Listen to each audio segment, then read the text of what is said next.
Vinicius Junior ntabwo bizakunda mu ikipe ya Arsenal, amakuru ahari agiye kongera amasezerano mu ikipe ya Real Madrid, kuko n'uyu munsi yatangiye imyitozo nyuma yo kuva mu biruhuko by'igikombe cy'isi. Vinicius Junior nyuma yo kwibagisha nyine kumubaga mu isura akaba wundi uyu muhungu w'umunyabrazil yamaze gutangira imyitozo mu ikipe ya Real Madrid. Amakuru ahari rero nuko Real Madrid ibiganiro birimo kugenda neza ku buryo umuhungu isa iyo ari yo yose ashobora kuza kongera amasezerano. Biraza gutuma ikipe ya Arsenal iri buze kuba yabivamo, kubera ko uyu ni umukinnyi wa Real Madrid yari afite amasezerano y'umwaka umwe. Ntabwo wahita uvuga ngo yahita joininga Arsenal, oya, keretse Real Madrid itamwifuza. Kubw'iyo mpamvu Arsenal yahise ifata iya mbere itangira guhamagara muri Manchester United kuri Marcus Rashford.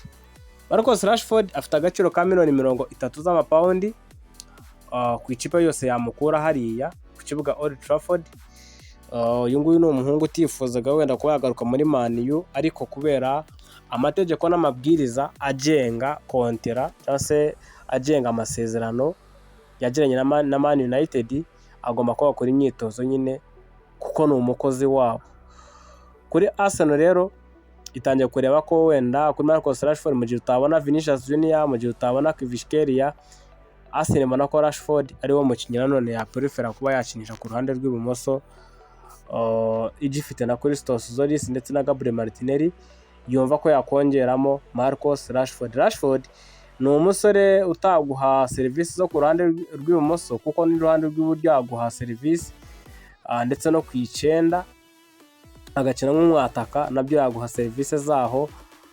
Mikel Arteta arifuza kuba yamutwara akamusinyisha imyaka 3 kuri $30 Manchester United nizo yifuza muri uyu mukinnyi, mu gihe Arsenal yifuza byibuze ko yatanga $27 kugira ngo 3 zizaze hagendewe kuri performance azagira.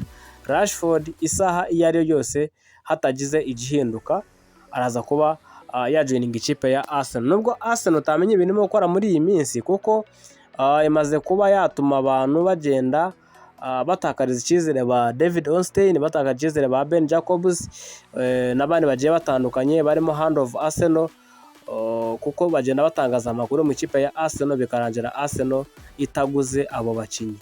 Twabonye David Ornstein atangaza yuko Arsenal hari contact wenda zihari hagati yayo na Vinicius Junior, ariko uko bigaragara birasa naho Vinicius Junior azaguma mu ikipe ya Real Madrid. Ukibaza ngo biba byaragenze bite? Gusa amakuru hari nuko Arsenal ngo Mikel Arteta yatangiye kuba yashyiraho igitutu kubashinzwe kuba bamugurira abakinnyi, kubera ko we afata itoroshi akamurika aho umukinnyi yifuza ari, noneho bo bakagenda bakagura.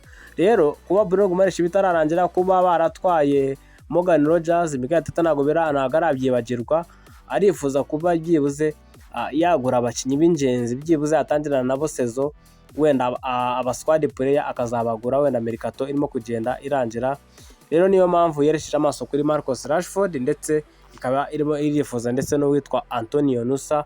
Uyu nguyu ni umuwinga w'ikipe ya Leipzig, ni umuwinga ushinzwe ikipe y'igihugu ya Norvege, akaba rero akinana mu ikipe y'igihugu na ba Rashford na ba Erling Haaland, na ba Haaland ndetse na ba Martin Odegaard, ndetse ubwo Antonio Nusa ndetse na Marcus Rashford nabo Arsenal irimo iragenda ibifuza. Uwitwa Antonio Nusa ni umuhungu ukiri mutoya, we byibuze ubona ko byaba ari sawa cyane, ariko sinekereza ko wazana Christos Zolis ngo wongeremo Antonio Nusa, ntabwo byaba ari bisa neza gifite na Gabriel Martinelli. Ku bwanjye wamungana ibona Arsenal yazana Rashford ikagumana Martinelli ndetse na Christos Zolis, noneho ubutaha wenda ukavuga uti nibwo nazajya ku isoko rya wa mukinnyi wenda niba ushaka umusitari mu ikipe ukaba wazajya kumushaka icyo gihe. Ariko niba utabonye Vini, ukaba utabonye Kvaratskhelia, ukaba utabonye Bradley Barcola, nekiza ko wagenda ukazana Rashford cyane ko amenyereye shampiyona mu gihugu cy'Ubwongereza. Aho ngo ari mu ikipe ya Arsenal kuri Marcus Rashford ndetse Antonio Nusa n'abandi bagiye batandukanye. Bruno Guimaraes nawe turaje tumugaruka mu kanya gato cyane.